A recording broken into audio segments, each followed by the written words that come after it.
Otep, bien-aimés frères et sœurs, le général Toumba, général de l'armée congolaise, RDC, chef de la maison militaire de la RDC. Ce monsieur Toumba, c'est comme un chef d'état-major au-dessus des chefs d'état-major. C'est un ministre de la Défense bis en RDC. C'est le conseiller militaire spécial du président de la République. Il a des bureaux, des colonels, généraux qui travaillent pour lui, qu'il administre. C'est le grand patron du service de renseignement, du service des troupes au sol, du service de recrutement, tout. En fait, c'est lui, pour le président de la République. Donc, vous avez le ministère de la Défense, vous avez la maison militaire. Tout ce qui est militaire, c'est lui qui s'en occupe. Monsieur Tshisekedi ne peut pas prendre une décision sans son avis. En tout cas, en ce qui concerne le domaine militaire, sécuritaire. Monsieur Tshisekedi veut recruter, veut accorder des promotions. Lui, il a son avis à donner. Oui? Question. Comment Tshisekedi s'est trompé sur toute la ligne, sur le plan militaire? C'est-à-dire qu'il nomme des généraux, il affecte des gens dans Goma, des généraux, des colonels, ainsi de suite, les hauts gradés de l'armée, et tous, pour la plupart, au moins 90-95%, le trahissent la nation, trahissent le Congo. Qui est réellement le responsable, selon vous? Si ce n'est pas sans... C'est plus qu'un conseiller militaire, parce que le Congo est en guerre depuis, ça fait maintenant 30 ans, depuis que Kagame a décidé de prendre le Congo comme étant sa chose, avec l'appui des Occidentaux, en particulier les États-Unis d'Amérique. Vous voyez ce qui se passe. Comment Tshisekedi a échoué. Il faut le reconnaître. Il est en train de se réveiller maintenant et la population est en train d'agir directement sans même passer par le président. Les militaires sont en train de faire un travail considérable. Les militaires vont au front. Ils ne sont pas payés. Ils n'ont pas de salaire. Ils passent 3 mois, ils ne reçoivent pas leur pension. Un militaire qui va sur le terrain à 4 heures du matin, il revient à 19 heures. On lui donne un verre d'eau et une boîte de sardines.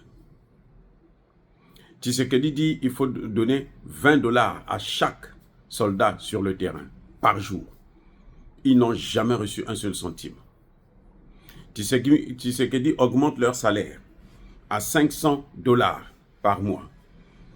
On continue à les payer à 140 $. Les amis, c'est-à-dire qu'il y a eu un système de corruption, une légèreté qui dépasse les bornes. Vous ne pouvez pas comprendre ça. Vous ne pouvez pas comprendre ça. Ces mêmes colonels que Tshisekedi affecte, on leur donne des responsabilités. Ils ont des armes avec eux. Ils prennent des armes, ils vous donnent l'arme, ils vous disent tirez dans telle direction. Vous ne devez pas tirer dans l'autre direction. Vous ne devez pas tirer dans une autre direction. Vous tirez dans la direction que lui vous a dit de tirer. Et quand vous envoyez l'obus là-bas, ça va tomber sur qui? Ça va tomber sur vos collègues. En collecte des morts. Et ces gens, quand ils sont dénoncés, ça arrive où? Ça arrive à la maison militaire. Le dossier est bloqué. Tshisekedi n'est même pas au courant. Vous allez me dire que c'est que lui ne commande pas. C'est qu'il est léger. Il ne contrôle pas ses troupes. Oui, c'est vrai. Est-ce que ça leur donne le droit de faire ça pour leur pays? Un général. Un général.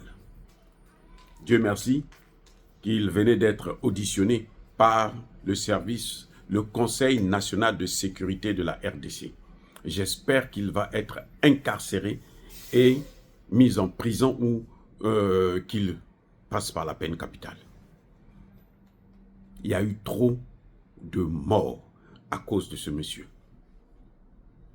Maintenant, vous allez me dire que qui est le parrain de ce monsieur? Il travaille pour qui? Bien entendu, il travaille pour Kagame. Mieux, il travaille pour la France. Et la France le fait savoir que ça, c'est notre homme. Vous savez quoi? Emmanuel Macron a décoré ce général Toumba. L'ambassadeur de France à Kinshasa invite le général Toumba pour le décorer comme étant un bon soldat qui sert bien la nation.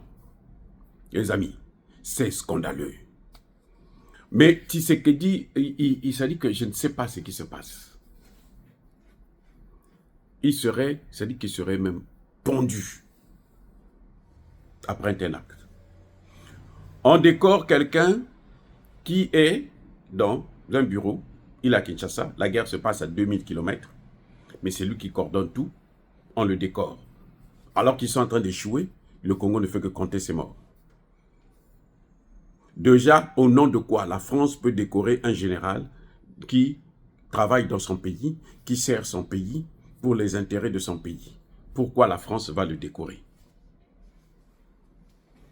Au nom de quoi? La France s'est fait trahir. Emmanuel Macron ne cache même plus sa traîtrise, sa haine contre le peuple congolais, contre l'homme noir. Je vous ai déjà expliqué que cette guerre, c'est la guerre contre l'Afrique noire. Et nous devons prendre ça comme tel et nous devons nous battre. Nous devons résister. Nous devons manifester notre résilience. Voilà que l'ambassadeur de France lui-même vient se trahir en donnant une médaille d'honneur à ce général congolais qui aujourd'hui, partout au front, tous ceux qui ont travaillé au front qui sont sérieux, jusqu'aux soldats de première classe, ils disent que là-bas à la maison militaire, il y a quelque chose qui ne va pas. C'est lui en fait qui a fait nommer tous les généraux. C'est lui qui a fait les affectations de tout ce monde-là. Les amis, c'est terrible, incroyable, mais vrai. Voilà ce qui fait que le Congo, jusqu'aujourd'hui, a du mal à s'en sortir. Voilà ce qui fait que le Congo n'avance pas. Et nous avons les catholiques qui sortent maintenant, qui viennent dire à Tshisekedi, bon, il faut que tu nommes Corneille Nangaa. Donc, l'église catholique et protestante au Congo sont tous pour la balkanisation du Congo. C'est-à-dire que l'église est là pour ça. Le Vatican a décidé qu'il faut couper le Congo en mini-morceaux. Eh oui, l'église catholique, c'est le Vatican. Eux, ils représentent le pape. Donc, ce qu'ils font là, c'est la décision du pape. Le pape aurait déjà su que ça, c'est pas bon, arrêtez avec ça. Mais comme lui, lorsqu'il vient, Tshisekedi l'accueille les bras ouverts, avec beaucoup de diamants, beaucoup d'argent, eh ben, et lui, ça l'arrange. Maintenant, c'est fini. Parce que Tshisekedi, c'est aujourd'hui. Personne ne veut que Tshisekedi puisse négocier avec Corneille Nangaa ou avec Kagame. Personne, aucun Congolais sérieux. Eh oui, les amis, personne ne veut de ça.